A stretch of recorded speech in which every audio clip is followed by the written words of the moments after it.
Hello, hello, hello, friends. Nicholas here with DIVO, TED Talks, Devoted Talks, where we take ancient wisdom and practices through a modern lens and experience so that we can help or potentially end suffering in your world and for the ones you love. Today is the Lunar New Year.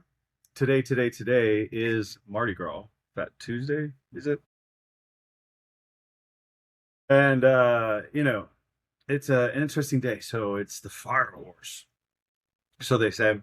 Um, and I'm going to record an episode of Ayurveda Digested. If you haven't followed Ayurveda Digested, please go check us out. We're on all major platforms. We were voted in the top 20, actually top 17 uh, podcasts in the world for Ayurveda. So um, thank you for being here, but also listen there because I bring the same energy. And my co-host Bridge is amazing. Oh, she's got lots of easy tidbits about how to apply Ayurveda. I understand the greater Ayurveda uh, zeitgeist, but she really has practical things you can do at home and uses it daily with her family, especially her daughter. Anyway, so I think I'm going to take today to talk about living out of sync with the nature of nature, mostly because that's something that does and is happening frequently, right? So, for instance, we hit our Gregorian calendar New Year, January 1, based off of a 12-month, 365-day situation. However, the Lunar New Year is based around the 13 moon cycle and 28 days. Um, and so there's 14 days, as we do here, between each podcast. So we record every 14 days for a new moon and for a full moon. And it is interesting when you start thinking about the fact that, we live by some of the planet's cycles, and yet others we don't. So if there are 13 full moons and 13 new moons within a 365-ish, I think it's like 364 day cycle, it is pulling us out of nature. And that is detrimental to our body because we are deeply and intimately involved in nature. The amount of sunshine we get, the amount of daylight, the amount of heat and humidity and or cold and dry that we receive affects us. And so it should influence how we move through our lives daily and how we move through our lives yearly, annually, et cetera, et cetera. And so what am I trying to get at today? In the dawning of a new year, according to the lunar cycle, right? This is the Chinese New Year, but it's not really the Chinese New Year. It's just that they never got on the Gregorian calendar in the same way that we did. In some ways they did, in some ways they didn't. India is also similar in maintaining their different holidays based on the new and full moon. Right? The only reason that we have blue moons and black moons is because we have tried to stuff 13 moons into 12 months on the calendar that are varying lengths. Right? One is 31 days and one is 28 days. And, a certain number are 30. It's interesting that we work so hard to do that. And mathematically, it made sense, except for, to me, it doesn't seem like a good system if every 4 years you have to have a leap day. And anybody who doesn't understand that or know that is that once every 4 years, there's a February 29th to help balance out the calendar. Isn't that crazy? It's crazy. I mean, I know what they were trying to do, and it kind of makes sense, but it feels like most things from that time period, people who wanted to put their mark on reality and with giant egos, such as they were, knowing that they were the one who could figure it out. Our society is laden with their echoes, and they're not perfect, and not that we should seek perfection, but I feel like 13 moons makes so much more sense than 12 months with varying day lengths, right? Like, especially when you're talking about a a fiscal year for work. Like, yeah, one extra month of um making revenue and stuff sounds bad, but like, what if we reduced everything to 28 days and then we all took off for a month? Time because I am exhausted in the wintertime.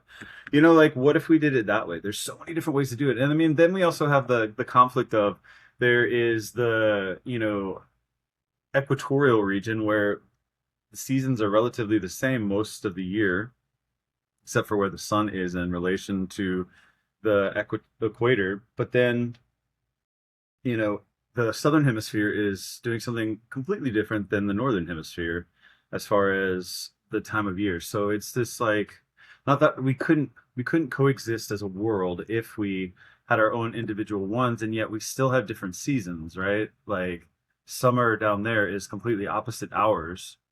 So you see what I'm getting at? Like we are living so outside of nature as human superiorists that we are detrimental to our own well-being in the process. Like there's so much disease because we're trying to live outside of nature and its influences and its um, qualities. And so wintertime is more of a hibernating thing, staying inside, not going to work or working as hard, right? Or the work that you do is solely for sustenance rather than, a normal work day, right? I would love to have a studio that reflected regionally the weather and the things of that nature so as to help keep people in tune. And in many ways I could, right? I could educationally influence people, but honestly, people want their same uh resources year in and year out, right? Like everybody wants bananas, even though bananas are very seasonal. And if we were being true to ourselves, they don't grow here. They don't grow anywhere near, at least in North Carolina, where we're at. So why are we eating things that don't grow here? Not that we shouldn't try it, but like there's a lot of exonaturing, or at least attempting to. The irony is that we can't leave this planet nor any of its influences. So why are we not living within its realm of and boundaries and the nature of nature? To be quite frank, I think we could have a lot more well-being more ubiquitously were we more in tune with that. Now, again, it's hard because different parts of the world are doing different things at different times, and that's beautiful. But in the greater scheme of things, how could we benefit? How much could we benefit if we were to change it, shift it, or adjust it so that we were more in tune with the nature rather than not being in tune with nature? So my challenge for you guys is to start to notice how you're feeling day in and day out. How do sunny days make you feel? How do cloudy days make you feel? How do rainy days make you feel? How do you feel during the winter versus the summertime? And really start to take notice so that you can operate more fully. I would venture to say that pizza people feel much better in the wintertime than they do during the summertime. And that Vata people feel much better in the summertime than they do in the wintertime. And so, how can you maximize self care with that knowledge base rather than trying to operate completely and mutually exclusively from something that we are not mutually exclusive from? Our heart beats because of nature and the nature of this planet and the nature of things here. And so, the only reason we could be here is because of that. And maybe in some other place and time, we will be able to exist somewhere else. But for now, we are here and we evolved here and or became here.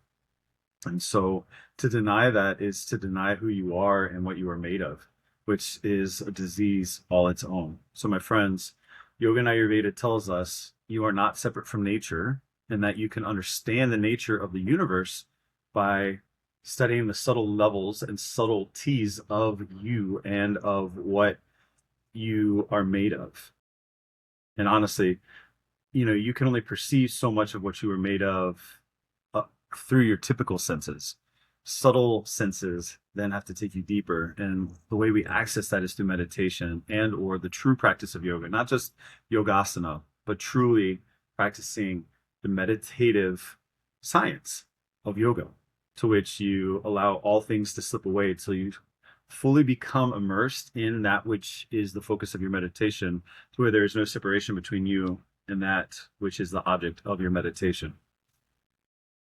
And when you can get to that state, the healing that can happen because you're now plugged back into nature, even if it's just one facet of nature, is immense. Like what can happen and be restored in you is not quantifiable. So my wish for you is that you can start peeling back these layers so that you realize you are no different than nature, and that the longer you keep living outside of nature, the more detriment you're doing to your well-being, period. So take this knowledge and be well and be free.